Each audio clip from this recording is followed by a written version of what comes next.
विगत बिहार में मत्स्यजीवी चुनाव का आयोजन हो गया है और आपके पिताजी भी पूर्व में मंत्री पद पर रह चुके हैं। क्या लगता है ये मंत्री चुनाव जो हो रही है, खास करके कटरा में करोड़ों रुपए बहाए जा रहे हैं, किस तरह की चुनाव इस बार होगी कटरा प्रखंड में? कटरा प्रखंड में इस तरह का अभी तो पैसा का इस तरह का कोई बात नहीं है। और चुनाव जो है, जो मतदाता है, जो मछुआरा है, उनके द्वारा ही चुना जाएगा। उस समिति के सचिव हो या सदस्य हो या अध्यक्ष हो, जो सदस्य चाहेंगे कि हमको हमारे लिए अच्छा कौन है, उसका चुनाव किया जाए। क्या लगता है, जिसमें यहाँ पे बहुत सारी जनताओं के द्वारा आरोप प्रत्यारोप का दौर चलता रहता है कि जिस जलकर का यानी जिस तालाब का मूल्य 10,000 रुपये होना चाहिए, वहाँ 2-2 लाख रुपए मंत्रियों के द्वारा या फिर ये समिति के चुनाव में जो होकर पदाधिकारी बनते हैं उनके द्वारा लाखों रुपए की लागत से बिकता है। ये ऐसी बात नहीं है। और हमको नहीं लगता है कि इस तरह का पूरे कटरा प्रखंड में जी कोई ऐसा तालाब है जो सरकारी मूल्य है और जो समिति का मुनाफा है उसके अलावा पैसा ऐसा किसी से नहीं लिया जाता है और ना कोई ऐसा आरोप है हमारे पिताजी। अच्छा, अंततः ये बात निकल कर आती है, पूरे बिहार की मैं बात करूँ तो मत्स्यजीवी जो चुनाव है इससे लोग अभी भी अनभिज्ञ हैं पूरे बिहार में। सिर्फ यहाँ के लोग मछुआरे जो हैं वही सिर्फ मुझे लगता है कि जानते हैं, या फिर जो उसमें इन्वॉल्व होते हैं, चुनाव लड़ते हैं, उनको ही इस बारे में अधिक पता होता है। इस चुनाव में अदर कास्ट के लोग भी भागीदारी हो सकते हैं या फिर अदर कास्ट शेड्यूल के जो भी लोग हैं उनको क्या फ़ायदा होगा इससे? देखिए, सरकार के द्वारा या जो ये चुनाव कराया जा रहा है प्राधिकार के द्वारा, इसमें हमारे बिहार में सैकड़ों सोसाइटी है जी, जो सोसाइटी अलग अलग सोसाइटी के नाम से है। जैसे दुग्ध उत्पादन समिति है या आपको पुलिस के लिए अलग से सोसाइटी बना हुआ है, सब अलग अलग सोसाइटी है। लेकिन ये फिशरमैन सोसाइटी जो है ये मछुआरा के लिए ही बनाया हुआ है और ये 1935 से लागू है। ये हमारे 1935 के एक्ट के हिसाब से ये सोसाइटी निबंधन है। और इसमें क्या है कि जो जलकर है उस पर मछुआरा जो मछली मारने वाला है उसका ही अधिकार है और उसी वर्ग के लोगों को ही इसमें मताधिकार का प्रयोग करना है। बीच में बिहार सरकार के द्वारा इसमें अनुसूचित जाति को भी जोड़ने के लिए पत्राचार किया गया था। बाद में फिशरमैन द्वारा जो मछुआरा है उसके द्वारा आरोप लगाया गया कि नहीं, इस तरह से नहीं होना चाहिए, ये मछुआरा के हित के लिए है और ये 1935 से है, इस एक्ट में संशोधन नहीं किया जाए। क्षेत्रीय मछुआरों को इससे क्या फ़ायदा मिलने वाली है? हालांकि चुनाव बहुत दिनों से थे, लेकिन इस बार की जो चुनाव है, जिस तरह की राजनीति पूरे बिहार में हो रही है, इस बार की जो चुनाव होगी इसमें क्षेत्रीय जो मछुआरा है उनको क्या फ़ायदा मिलेगा? देखिए, बिहार सरकार और भारत सरकार के द्वारा अलग अलग योजना चलाया जाता है। उसमें जाति वाइज कोई ये नहीं रहता है कि उसको क्या लाभांश मिलना चाहिए। ये सोसाइटी है और सोसाइटी के अंदर सिर्फ जलकर जो है, जो कटरा प्रखंड के अंदर जो जलकर है वो बिहार सरकार के जो अधीन जलकर है। जैसे बिहार सरकार के जैसे PWD का कहीं जलकर है, कहीं रेलवे का जलकर है, पोखर है, उस पर कोई अधिकार नहीं है। जो बिहार सरकार के जो पोखर है, जो समिति को मिला हुआ है, उस समिति के जलकर को ही मछुआरे के बीच वितरण करना है और मछुआरा ही इसका मताधिकार में का इसमें उपयोग जो अपना ये करते हैं, मत का प्रयोग करते हैं। इसमें अदर कास्ट का ये नहीं है। बाद में सरकार के द्वारा उसको वापस लिया गया। इस चुनाव में भी खरीद बिक्री होती है क्या, वोटरों की खरीद बिक्री?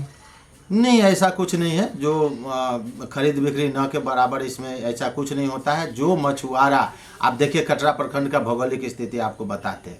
कटरा प्रखंड तो आप देख ही रहे हैं, 22 पंचायत का प्रखंड है और इसमें अब भी आपको 5781 मतदाता, इसमें मतदाताओं का नाम है इसमें। और कटरा प्रखंड में कुल जलकर की संख्या 174 है। 174 जलकर में 30 से 35 जलकर ऐसा है जो मरणान स्थिति में है, यानी भट गया है, भर गया है, एकदम मृत व्यवस्था में। 120-25 जलकर है और 6000 मछुआरों को इसमें एडजस्ट करना है। तो 120 जलकर को अगर डिवाइड करेंगे 6000 लोगों पर तो एक जलकर पर 60 लोग होंगे तभी जाकर के ये पूर्ण हो सकता है। और वो भी जलकर का कोई क्षेत्र नहीं है, कोई 10 कट्ठा का है, कोई 15 कट्ठा का है। मुश्किल से 20-25 तालाब ऐसा है जो 1 एकड़ 2 एकड़ से ऊपर है। उसी में उसको एडजस्ट किया जाता है। जो जहाँ जिस क्षेत्र के हैं, जिस बगल के हैं, जो मछली मारने का काम करते हैं, जो जानते हैं, वो उन लोगों को जल कर दिया जाता है। ऐसा नहीं कि बहुत सारे लोग हैं जो इसका कुछ जानते ही नहीं है कि मछली, लेकिन मतदाताओं की संख्या ज़्यादा है। मुजफ्फरपुर जिला में सबसे ज़्यादा मतदाता गायघाट प्रखंड में है और उसके बाद कटरा प्रखंड में है।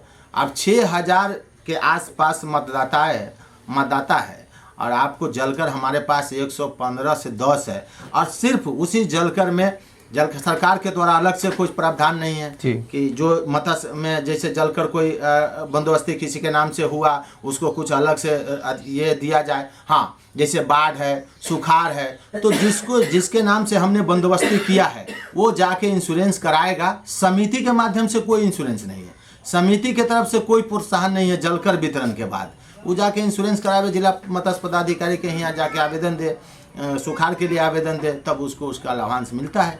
अगर वो नहीं देता है तो नहीं मिलता है। आज भी जो मछुआरा है उनकी मजदूरी बहुत कम है। हालांकि जिस तरह की मेहनत और जिस तरह के रिस्क का, जोखिम का काम उनके साथ जो करते हैं वो लोग, उनको उस तरह का मुआवजा क्यों नहीं मिल पाता है उनको? ये तो सरकार की कमी है कि आज भी मनरेगा में 177 रुपया दैनिक मजदूरी है। तो सरकार न मजदूरी तय करेगी। 200 skill labour, non skill labour जो मकान में काम करता है उसका 287 रुपया लेबर का पे है। और आज भी वो लेबर आपके यहाँ अगर काम करता है तो 400 रुपया लेता है। जो मिस्त्री है उसको 308 रुपया सरकार के तरफ से देना है। आज मिस्त्री गांव में अगर मकान बनाने वाला मिस्त्री काम करता है तो 600 रुपया लेता है। आपके पिताजी फिर से मंत्री पद पर दावेदारी दे रहे हैं। इस बार उनका नॉमिनेशन फिर से जोर शोर के साथ हुआ है। हजारों लोग की हुजूम थी कटरा प्रखंड में। इस बार कितने रुपए में एक वोट खरीदेंगे?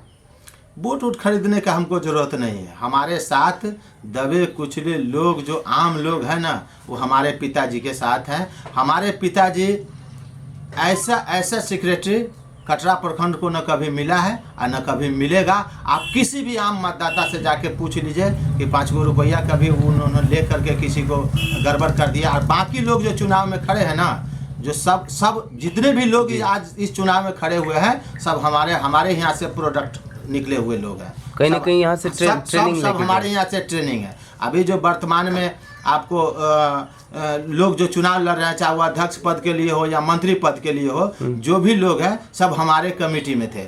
और हमारे कमेटी में उनको बहुत बड़ा हिस्सा नहीं मिलने के कारण कि हम इसका मालिक बने, हम इसको हेर फेर करें, हम रुपया पैसा ले, इस तरह से अपने से जाकर के वो लोग अलग से नामांकन कर रहे हैं। ऐसा इसका कोई फर्क नहीं पड़ने वाला नहीं। अंतिम सवाल, क्या अपील करेंगे जनता, जो भी वोटर हैं उनको क्या अपील करेंगे कि इस बार किस तरह की चुनाव में आपकी हिस्सेदारी रहेगी? हम आम मतदाताओं से यही अपील करेंगे कि आप सोच समझकर, जो आप विगत 25-30 वर्षों का इतिहास देखिए, कौन किस तरह आपको शोषण किया है या करेगा। जो शोषण किए हुआ है या करने का प्रयास कर रहा है उसको मत नहीं दीजिए। जो आपको अच्छा लगता है उसको मत दीजिए और उसको चुनिए। यही हमारा संदेश रहेगा लोगों के लिए। बहुत बहुत धन्यवाद बात करने के लिए।